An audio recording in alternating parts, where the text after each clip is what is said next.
고난 주간 잘 보내고 계십니까? 네, 목소리가 좀 적으신데요. 네, 고난 주간에 혹시 고난 당하고 계신 분 계신가요? 네, 네. 학창 시절에 그 고난 주간을 보낼 때 이제 교회에서 이렇게 한번 해봐라라고 했던 것 중에 아침 금식을 하고 그 아침 금식을 한 금액을 부활절날 하나님께 헌금을 한번 드려봐라. 이제 그런 그 캠페인이라고 할까요? 그 학창 시절에 그렇게 했던 적이 기억이 납니다. 그런데 그렇게 했는데 사실 아침을 잘 안 먹어가지고 이게 금식인지 굶식인지 모르게 그런데요, 꼭 금식하라고 하면 평소에는 아침을 안 먹어도 배가 안 고픈데 금식을 하라 그러면 왠지 더 배가 고파와지는 것 같은 그런 느낌이 드는 것 같습니다. 이 고난 주간 저는 이렇게 묵상하면서 문득 그 생각을 조금 했어요. 제가 지금까지 이렇게 살아오면서 죽음의 그 위기의 순간을 경험한 적이 있는가? 굉장히 철학적인 것 같은데 이렇게 세어봤어요. 내가 죽을 뻔했던 경험들이 있었는가? 그래 봤더니 무려 5번이나 있었더라고요. 예. 그래서 뭐가 있었나 세어봤으니까 제가 제 기억으로 한 2번은 기억이 안 나요. 그냥 제가 저희 어머니께 들은 거예요. 한 3살 때 그 저희 집에 이제 장작을 떼다가 연탄이 들어왔는데 연탄을 뗄 때 그 일산화탄소 중독이 돼가지고 그 연탄가스가 방 안으로 들어와서 그래서 한번 하나님 앞에 갈 뻔한 그런 일이 있었고, 또 한 번은 이제 수영을 하러 동네 개울에 수영을 하러 갔다가 거기가 늘 수영을 하는 곳이라 그 초등학교 저학년 시절이었던 것 같아요. 친구들하고 막 했는데 늘 했던 곳이기 때문에 별 이상이 없을 거라고 생각했는데 그때 이제 몰랐는데 거기 흙 파는 작업을 아마 포크레인이 했던 것 같아요. 개울을 더 이렇게 천을 보수하는 작업을. 그러니까 저희는 몰랐던 거죠.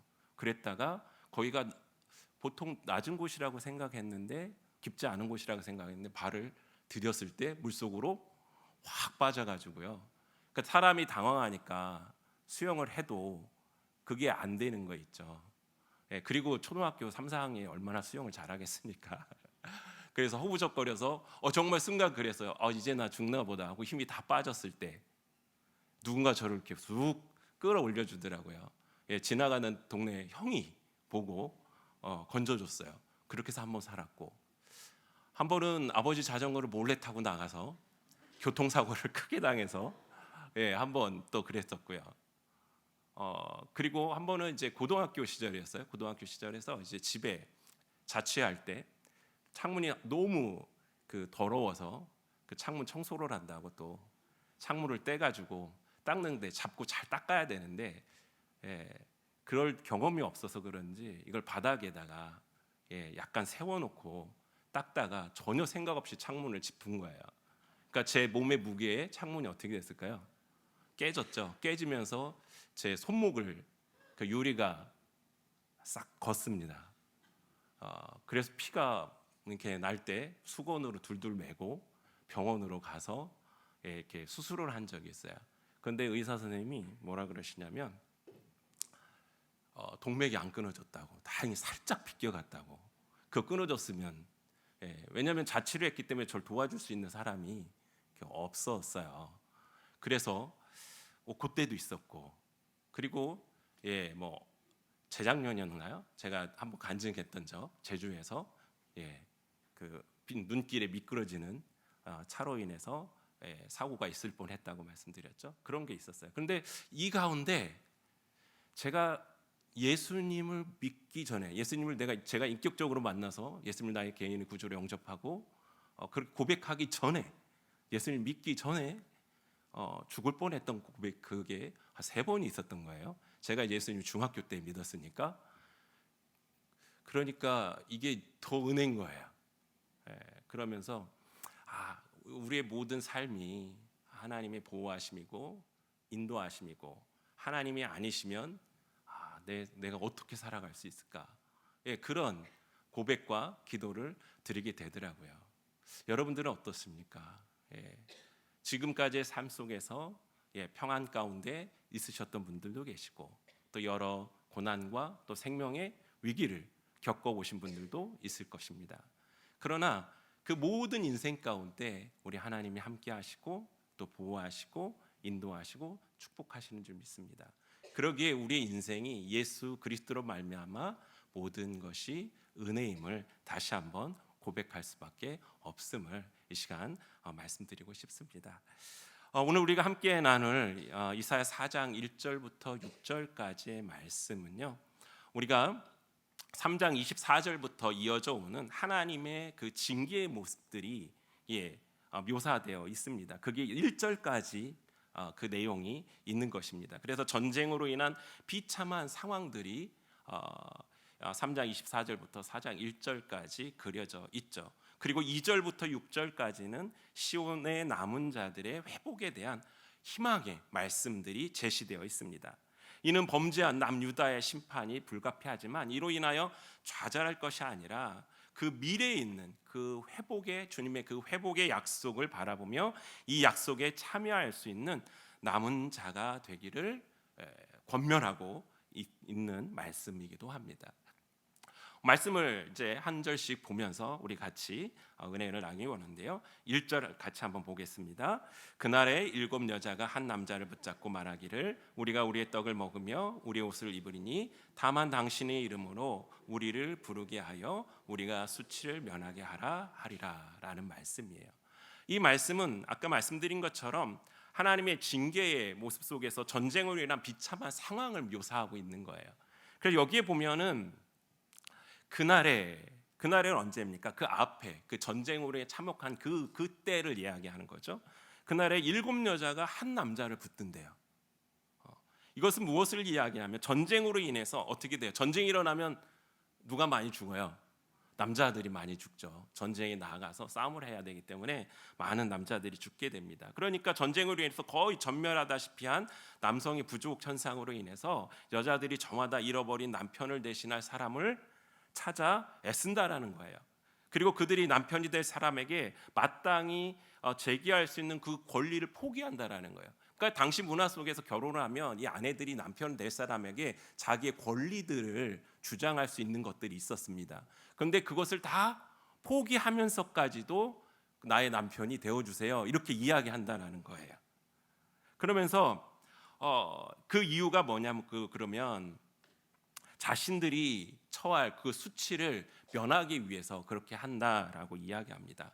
그 수치는 무엇입니까? 당시에 남편이 없는 자, 또 과부로서의 삶, 그리고 아기가 없는 사람이 그 수치를 당하는 모습들이 있었습니다. 그러니까 그 수치를 당하지 않게 해달라는 거예요. 그러니까 전쟁으로 얼마나 그 땅 가운데 아픔과 그 참혹함이 있는가를 단편적으로 이렇게 비유하여 설명해 주고 있는 것입니다. 이런 전쟁의 비참한 상황 속에서 이제 2절부터 하나님께서는 그들을 어떻게 회복시키실 것인가에 대해서 말씀을 하고 있습니다. 2절 말씀 보겠습니다. 그날의 여호와의 싹이 아름답고 영화로울 것이요 그 땅의 소사는 이스라엘의 피난자를 위하여 영화롭고 아름다울 것이며 라고 말씀하고 있죠. 여기서의 그날은 무엇이냐면 시온의 남은 자들이 회복되는 바로 그날을 가리킵니다. 또 말씀해 보니까 여호와의 싹이 아름답고 영화로울 것이다 라고 이야기해요. 여기 싹에 해당되는 이 말씀은 봄이 되면 돋아나는 새싹을 가리키는 단어입니다. 여기서는 장차 오실 메시아를 상징하고 있는 그런 표현입니다. 여호와의 싹이 아름답고 영화롭다라는 것은 장차 오실 메시아가 가져오는 축복을 예언하고 있는 것으로 오늘 본문에서는 1차적으로 여호와께서 다시 회복하실 가나안 땅의 복되고 풍성함을 묘사하고 있습니다. 그리고 궁극적으로는 메시아가 가져올 메시아 왕국의 그 아름다움과 영광스러움을 표현하고 나타내주고 있는 말씀입니다. 그리고 이어서 그 땅의 소사는 이스라엘의 피난한 자를 위하여 영화롭고 아름답다라고 이야기합니다. 본문은 회복된 시온 땅의 소상과 관련된 예언으로 그 땅의 열매, 곧 구원받은 자들의 모임인 이 교회를 가르친다고 볼 수 있습니다. 즉 본문은 교회가 영화롭고 아름다울 것이다 라고 우리에게 말씀해주고 있는 것입니다. 이스라엘의 피난한 자를 위하여, 이건 무슨 표현일까요? 이스라엘의 피난한 자라는 표현은 직접적으로 바벨론의 침공으로 인해 멸망당하지 않고 또한 여호와의 신앙을 간직한 남은 자들을 가르치지만, 더 나아가서 여호와의 의를 굳게 붙들고 넘어지지 않고 또 끝까지 그 믿음을 지킨 그 성도들을 가르친다고 볼 수 있습니다. 즉 본절은 궁극적으로는 믿음을 잃지 않고 메시아에게 나온 자들은 더 이상 이 고난과 환난 가운데 머무르지 않고 메시아의 그 왕국의 그 영광에 동참하게 될 것이라는 것을 예언하고 있는 것입니다. 즉 하나님께서 이들을 회복시켜 주셔서 이 남은 자들이 정말 고난과 환난 가운데 너희들 더 이상 머무르지 않고 하나님의 그 영광에 동참하고 그 함께할 것이다라는 것들을 예표하고 있는 것입니다.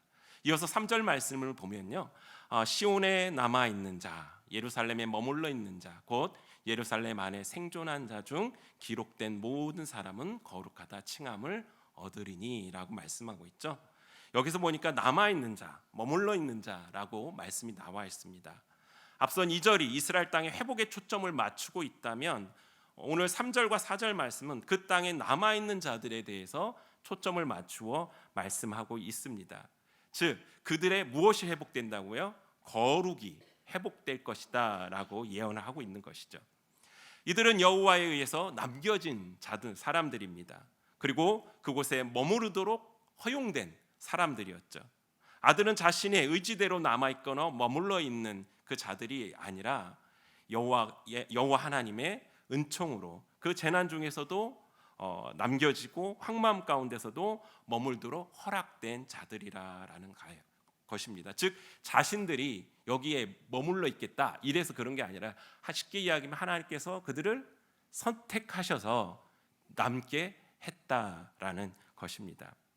그래서 이들은 메시아의 구속 사역으로 말미암아 여호와 하나님의 은총을 받아 교회 안에 남겨지게 될 그 성도들을 상징하고 있는 것으로 볼 수 있습니다.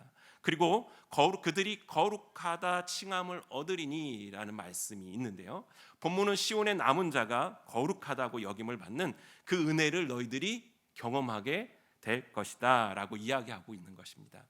그러나 여기서 우리가 기억해야 할 것이 무엇이냐면, 거룩하다고 칭할 자는 남은 자들, 당사자가 아니라 누가 하신다고요? 여호와 하나님이라는 거예요. 여호와 하나님. 그렇기 때문에 이게 무엇입니까? 은혜라는 거예요. 은혜. 내가 여기에 남아 있어야 될 어떤 조건이 충족되지 않았지만 누가? 하나님이 택하셔서 남기셨다라는 거예요. 여기에서 거룩하다라는 말의 의미는 두 가지를 조금 내포하고 있는데요, 첫 번째는 신적 존재에 바치기 위해 따로 구별해 놓은 행위나 상태를 나타내는 의미로서요, 본문에서도 하나님을 위하여 거룩하게 구별되었다라는 의미로 우리가 이해할 수 있습니다. 다시 말해 거룩하다 칭함을 받은 무리는 여호와 하나님에 의해 선택되어 그 불신자들로부터 구별된 사람들을 의미합니다. 둘째는 그 삶에 있어서 신실하고 성결한 모습을 지닌다는 그 의미에서의 거룩하다라는 것을 볼 수가 있습니다. 하나님이 거룩하게 세우신 백성의 삶의 특징은 세속적인 그 더러움으로부터 구별된 그 거룩함을 이야기합니다. 여호와는 하나님의 자녀로 택하신 이스라엘을 거룩한 백성으로 삼으시고 또 세속에 물들지 않는 거룩한 삶, 성결한 삶을 살아가기를 원하셨습니다. 그러나 어떻습니까? 이스라엘은 하나님을 원하시는 그 거룩과는 먼 불의의 삶, 또 세속의 삶, 부패하고 타락한 그 삶을 살았죠. 따라서 여호와는 이스라엘의 타락으로 잃어버린 하나님의 백성의 그 거룩한 삶의 면모를 영적 이스라엘인 교회를 통해 다시 한번 회복시키고 회복되어지기를 원하고 계시다라는 사실입니다. 사랑하는 성도 여러분, 여러분은 어떻습니까? 이 거룩함의 칭함을 받고 있습니까? 아멘이십니까? 네. 하나님께서 하나님의 백성을 거룩하다 말씀하십니다. 그래서 하나님을 위해서 여러분들을 구별해 놓으셨어요. 네. 그리고 하나님께서 우리에게 말씀하세요. 내가 나를 위해 너희를 구별했어요. 그리고 내가 너희를 위해 어떻게 해야 된다? 너희는 나를 위해 말씀해 보니까 구별된 그 거룩 구별된 사람의 삶을 살 것을 요구하는 거예요. 세속과 세속을 멀리하고 성결하고 거룩한 말씀 안에 거하는 그러한 삶의 자리에 우리가 서기를 주님이 원하신다라는 것입니다. 이어서 4절 말씀으로 가면 이는 주께서 심판하는 영과 소멸하는 영으로 시온의 딸들의 더러움을 씻기며 예루살렘의 피를 그 중에서 청결하게 하실 때가 됨이라라고 이야기해요. 여기에서 보니까 청결하게 하실 때가 됨이라라고 이야기하고 있죠. 즉 3절의 예언이 이루어지는 시점을 나타내는 구절로 볼 수가 있습니다. 본문은 장차 예수 그리스도의 보혈의 공로로 죄 씻음이 이루어질 대속의 그 역사를 예언하고 있는 것으로 우리가 이해할 수가 있습니다. 여기에 보면 심판하는 영과 소멸하는 영이 나오는데요. 본문에서 제시되는 이 두 영은요, 시온의 딸들의 그 더러움을 깨끗이 씻는 데 필요한 것이 무엇인가를 보여주고 있는 것입니다. 그래서 여기서 심판하는 영은 문자 그대로 악행을 정죄하고 그에 합당한 심판을 집행하는 영을 뜻하고요. 소멸하는 영은 모든 더러운 것들을 다 불태워버리는 그 영을 뜻합니다. 그리고 우리말에서 이 소멸은 사라져 없어짐이란 뜻과 또 싹 쓸어 없앤다 그러한 의미도 담겨져 있죠. 여기에서는 불살라 없애버린다라는 의미를 담고 있습니다. 예루살렘의 피를 정결케 하셨다. 이건 무슨 뜻일까요? 이것은 무엇이냐면 여호와 하나님께서 정결케 하셔서 그것들을 이제 받은 자들이 영적으로 깨끗해진 그 교회 공동체 안에서 하나님의 영광을 위해 그들이 나아간다라는 것을 의미하고 있습니다. 이제 5절 말씀으로 가보면 여호와께서 거하시는 온 시온산과 모든 지폐 위에 낮이면 구름과 연기, 밤이면 화염빛을 만드시고 그 모든 영광 위에 덮게 두시며라는 말씀이 나옵니다. 여기서 보니까 눈에 익는 말씀이 있지 않으세요? 낮이면 구름과 연기, 밤이면 화염의 빛을 만드시고. 이게 무엇일까요? 우리가 잘 알고 있죠. 이스라엘 백성들이 출애굽할 때 하나님께서 그들을 광야에서 어떻게 모으셨어요? 낮에는 구름 기둥으로, 밤에는 불 기둥으로 그들을 보호하시고 그들을 인도하셨죠. 그것을 의미하는 것입니다. 그래서 하나님께서 근본적으로 하나님께서 택하신 그 백성들과 뭐한다? 함께 하신다라는 거예요. 함께 하셔서 불과 구름으로 보호하시는 것. 즉 이것은 하나님의 그 임재를 상징하시는 거예요. 그래서 하나님께서 그들과 함께 하셔서 그들을 보호하시고 그들을 이끄시고 그들과 함께 하신다라는 것들을 의미하고 있는 것입니다. 그리고 여기 보니까 그 모든 영광 위에 덮개를 두셨다라고 이야기를 하고 있죠. 그것은 무엇을 이야기하냐면 바로 하나님께서 그들과 함께 한다라는 그 임재를 나타내면서요, 자신의 임재를 덮어 가리키는 천막을 더욱 칠 것이다라는 것을 의미합니다. 이 덮개 즉 천막은 그 안에 있는 모든 것들을 외부로부터 위험으로부터 보호하고 지켜준다라는 것들을 강조하고 있는 표현으로 저희들이 보시면 됩니다. 그래서 이 말씀은 우리가 더 나아가서 생각해 본다면 하나님께서 우리를 보호하시고 더 나아가서는 메시아의 그 성육신을 통해 하나님의 백성을 구원하시고 사탄의 세력으로부터 보호해 주신다라고까지 우리가 확장하여 그 의미를 찾을 수 있는 것입니다. 그리고 6절 말씀으로 가면 또 초막이 있어서 낮에는 더위를 피하는 그늘을 지으며 또 풍우를 피하여 숨는 곳이 되리라라고 말씀하고 있죠. 초막이 있어서, 그렇죠? 초막이 있으면 우리가 낮에 더위를 피할 수 있고 막 폭풍우가 몰아칠 때 어떻게 할 수 있어요? 거기에 피해서 그 비를 피할 수 있지 않습니까? 이것도 앞서 이야기한 5절 말씀의 의미와 상통한다고 볼 수가 있습니다. 5절에서 애굽에서 나온 이스라엘 백성들을 구름 기둥과 불 기둥으로 함께 하시면서 그들의 길을 인도하시고 보호하셨던 그 역사적인 사실들을 상기시키시면서 장차 도래할 하나님의 나라의 그 은혜들을, 그 복락을 표현하고 있는 것입니다. 그리고 그 은혜의 핵심이 무엇보다 하나님과 이스라엘 백성들 사이에 그 단절됐던 그 교제가 회복되어질 것이다 라는 것을 상징하고 있는 것이죠. 이사야 선지자는 여호와께서 시온의 남은 자들을 환난 가운데서 지키실 것이며 그것을 나타내기 위해서, 그들이 깨닫게 하기 위해서 오늘 이 말씀을 하고 있다라는 것입니다. 그래서 이 4장 말씀을 그냥 딱 정리해 보면 세 가지로 볼 수가 있어요. 첫 번째는 뭐냐면 너희가 영화로움을 얻을 것이다예요. 즉 메시아를 통해 이스라엘 남은 자들 너희가 영화로움을 얻게 될 것이다. 즉 하나님이 그 백성들을 심판하는 것은 멸망시키려고 하는 게 아니라 오히려 그들을 뭐하기 위해서다? 회복시키시기 위해서 그런다라는 것들이 담겨져 있는 것입니다.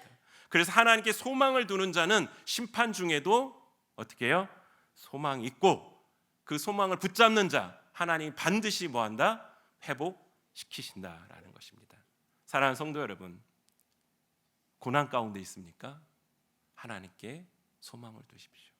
하나님을 신뢰하시고 붙잡으십시오. 하나님께서 어떻게 하십니까? 그 소망으로 이끄시고 회복시켜 주셔서 영화로움을 얻는 그 축복을 우리에게 허락해 주실 줄 믿습니다. 두 번째는 죄 사함을 얻는다라는 거예요. 즉 거룩하다 칭함을 얻으리다. 이스라엘 백성들이 어땠습니까? 우리가 읽은 4장 2절 전에 보면 이스라엘 백성들이 죄로 인해서 하나님의 그 심판의 메시지들이 나오지 않습니까? 그들이 얼마나 세속적이었습니까? 우상을 섬기고 성적으로 타락하고 또 샤머니즘적 그 신앙을 갖고 그 하나님을 배반했던 그 모습들, 얼마나 죄가 가득했어요. 그런데 하나님께서 뭐라고 말씀하세요? 오늘 너희가 거룩하다 칭함을 얻으리다 라고 말씀하는 거예요. 너희가 죄사함을 얻을 것이다 라고 말씀하세요. 그들의 죄를 씻으며 그들에게 거룩함을 입혀 주신다고 말씀하고 있는 것입니다. 이것은 우리 예수님께서 우리를 구원하시기 위해 친히 이 땅에 오셔서 이 고난의 길을 걸어가시고 십자가에 죽으시고 또 죽은 자들 가운데 다시 살아나심을 통해서 주 예수 그리스도에 있는 모든 자들의 죄에서 용서하시고 그 생명의 소망을 허락해 주셔서 구원받아 하나님의 백성으로 의롭다 칭함을 받는 그 은혜를 우리에게 허락해 주시는 것과 동일하다라는 거 아니겠습니까? 오직 성령께서만, 우리 예수님께서만 죄를 씻으시며 우리를 정결하게 하시는 줄 믿습니다. 그러기에 우리가 우리 예수님 앞에 나아가야 된다라는 사실입니다. 그리고 우리가 구원받은 하나님의 자녀라면 나를 의롭다 칭하신, 그래서 나를 구원해 주신, 거룩하다 칭함을 얻게 하신 그 주님 앞에 정말 우리 모든 삶을 들여 찬양하고 영광을 올려 드려야 되고 우리의 삶이 그분의 것이 돼야 되는 것이 마땅하다라는 것입니다. 세 번째는 어떻게 정리할 수 있을까요? 하나님은 하나님의 공동체인 이 교회를 어떻게 하신다? 지키시고 보호하신다라는 사실입니다. 그래서 하나님은 그들을 위해 어떻게 하십니까?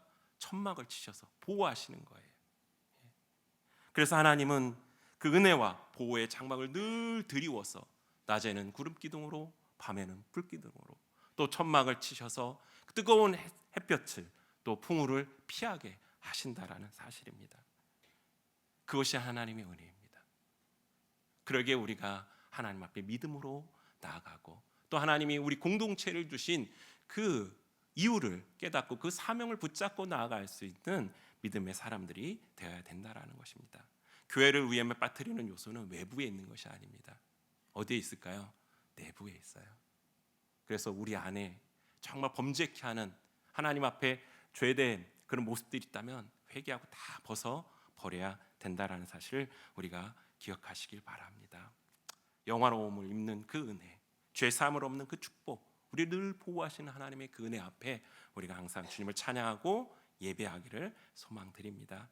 저는 고난 주간을 묵상하면서 예, 제가 생명 위협을 느꼈던 적도 세어봤지만, 예, 고난 중간에 예수님께서 어떤 길을 걸어가셨는가를 이렇게 묵상해 봅니다. 특별히 오늘 말씀을 준비하면서 고난 주간 수요일의 말씀이었기 때문에 그래도 우리 성도님들과 이사야 말씀이지만 또 고난 주간 말씀과 잘 어울리는 것 같았어요. 그래서 이 말씀을 묵상하다가 예수님 행적을 따라가면서 말씀을 보다 보니까 두 사람이 눈에 들어왔어요.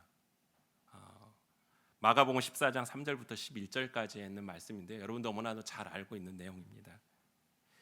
한 여인이요, 그 옥합을 가지고 나와서 예수님 머리에 그 옥합을 깨트려요. 그 사건 너무나도 잘 아시죠? 그 여인이 정말 자기가 정말 아끼고 소중하게 생각하는 그 옥합을 깨트려 예수님께 드리는 사건이 있습니다. 그 사건을 본 제자 중에 그 여인을 가리켜서 어떻게 합니까? 그 여인을 책망합니다. 이 향유는 팔면 한 300데나론 이상 받을 수 있는데 그걸 팔아서 가난한 자들에게 줄 수 있지 않았겠느냐? 아깝게 뭐 하는 거야? 이렇게 얘기한 거죠. 그랬을 때 예수님께서 뭐라고 말씀하십니까? 가만히 두라 말씀하십니다. 그러면서 그가 내게 좋은 일을 하였다라고 말씀하세요. 그리고 그는 힘을 다하여 내 몸에 향유를 부어 내 장례를 미리 준비하였다 말씀하시면서 복음이 전파되는 곳에는 이 여자가 행한 일도 말하여 그를 기억하게 하시겠다라고 기록되어져 있습니다. 네. 옥합을 깨뜨린 여인. 근데요, 우리가 말씀해 보면 마태복음이나 마가복음이나 에서 누가 보면 여기 예수님 제자 중에 책망한 사람의 이름이 나오지 않아요. 그러나 말씀에 보면요, 누가 나오냐면 요한복음에 보면 그 책망한 사람이 누군지 나와요.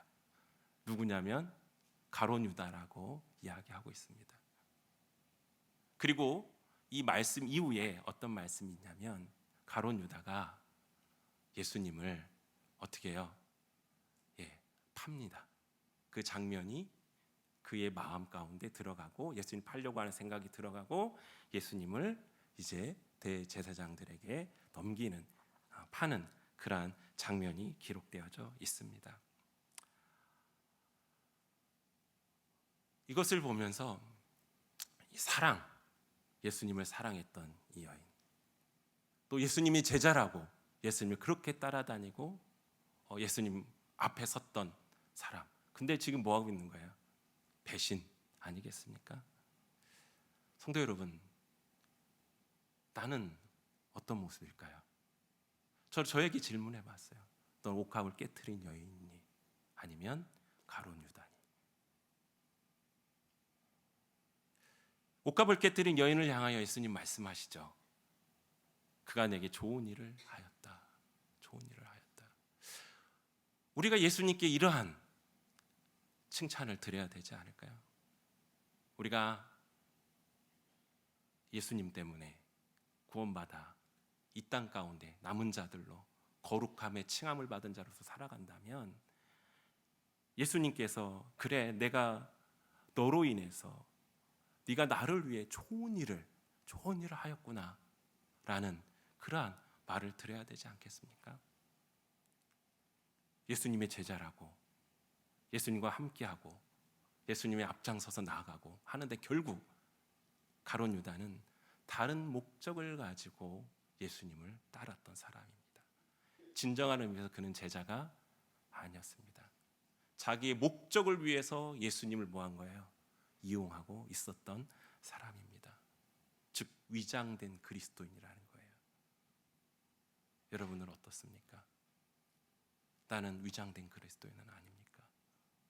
어떻게 보면 이 여인은 그의 삶이 정말 비참하고 어렵고 힘든, 누구도 인정해주지 않는 그러한 삶의 자리에 있었을 수도 있습니다. 그러나 그는 예수님을 위해 자기 모든 것을 드렸습니다. 그러나 한 사람은 예수님 앞에서 제자인 척, 예수님을 따르는 신실한 제자인 척 하다 결국 자기가 목적했던 것을 이루지 못하게 되니까 예수님을 배반하고 예수님을 파는 사람이 되었습니다. 사랑하는 성도 여러분, 오늘날 내가 가룟 유다가 아니다 라고 말할 수 있는, 자신 있게 말할 수 있는 그리스도인들이 몇 명이나 될까요?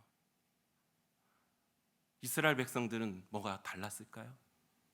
하나님께서 심판과 경고의 메시지를 주시고 또 그들을 심판하실 때 그들이 회개하고 돌아와요. 그런데 잠깐입니다. 또 죄의 모습으로 또 돌아가는 모습들을 우리가 보게 됩니다. 그 모습이 우리와 뭐가 다릅니까? 그러게 우리가 깨어 있어야 됩니다.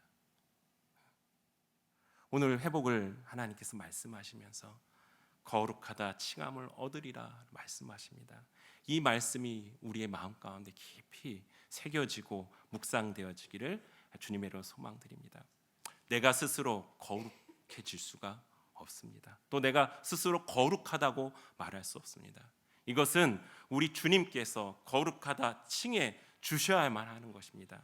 그러기 때문에 이것이 은혜이고 감사인 것입니다. 예수님께서 십자가에 죽으시고 부활하심을 통해 그를 믿는 모든 자들에게 이렇게 거룩하다, 의롭다 칭해 주시는 그 구원의 은혜를 우리가 입은 자들입니다. 그렇다면 우리의 삶은 어떻게 돼야 될까요? 아까 거룩하다라는 말의 의미를 말씀드렸죠. 첫 번째 의미는 신께 바쳐지기 위해 어떻게 한 사람이라고요? 구별된 사람이라고 그랬어요. 구별된 것. 그러니까 우리 하나님께 구별된 자들이에요. 하나님이 하나님을 위해 구별시켜 놓은 사람들이라는 거예요. 그리고 두 번째 거룩하다는 의미는 무엇이에요? 거룩한 자의 삶을 이야기하고 있는 거예요. 구별된 하나님의 사람들이라면 그 거룩한 삶의 자리에 우리가 있어야 된다라는 거예요. 정말 거룩한 삶의 자리에 있었던 사람이 누굴까요? 바로 옥합을 깨뜨렸던 이 여인입니다. 가룟 유다가 아니었다라는 거죠. 사랑하는 성도 여러분, 거룩하다 칭찬받는 귀한 그 은혜 앞에 우리가 그 칭찬받는 사람, 칭함을 받는 사람으로서 그 믿음의 삶을 살아가시기를 주님의 이름으로 축원드립니다. 우리는 연약하고 부족합니다. 그러나 우리 안에 계신 누가 이 일을 행하실 수 있습니까? 예수님께서, 성령님께서 하실 수 있습니다. 그렇기 때문에 우리를 예수님께 내어 맡겨야 돼요. 내 자아, 내 의지, 내 모든 것을 다 재버려야 돼요. 죽여야 돼요. 우리 예수님과 함께 죽지 않았습니까? 오늘날 많은 사람들이 그런 이야기를 해요. 예수님의 그 십자가를 보면서 십자가에 돌아가신 예수님만 본다고. 자기는 못 보고. 그러니까 예수님만 계속 십자가에 못 박혀 돌아가시게 하는 거예요. 자기는 안 죽고. 그러니까 우리가 거룩함의 칭함을 받은 사람이지만 그 삶을 살아가지 못하고 있는 거예요. 옥합을 깨트린 여인의 삶. 그래서 예수님이 네가 나를 위해 좋은 일을 행했다라는 그 은혜의 말씀을 들어야 되는데 오히려 위장된 그리스도의 모습처럼 살아가고 있는 우리의 모습이 있다라는 거예요. 사랑하는 성도 여러분, 주님 앞에 맡기십시오. 하나님, 내가 옥합을 깨트린 여인과 같이 내가 나를 위해 좋은 일을 행했다 칭찬받는 주님의 자녀로 온전히 설 수 있도록 하나님 인도해 주십시오. 그러기 위해서 주님이 필요합니다. 나는 없습니다. 주님이 행하여 주십시오. 주님 앞에 여러분을 다 드릴 수 있는 그 은혜가 되시길 원하고요. 그 옥합이 여러분들이 되시기를 주님의 이름으로 축원드립니다. 고난주간 다시 한번 우리의 믿음을, 나의 믿음을 점검해 보시고 내가 옥합되기 위해 어떠한 삶을 살아야 될지를 결단하고 나아가시기를 주님의 이름으로 축원드립니다.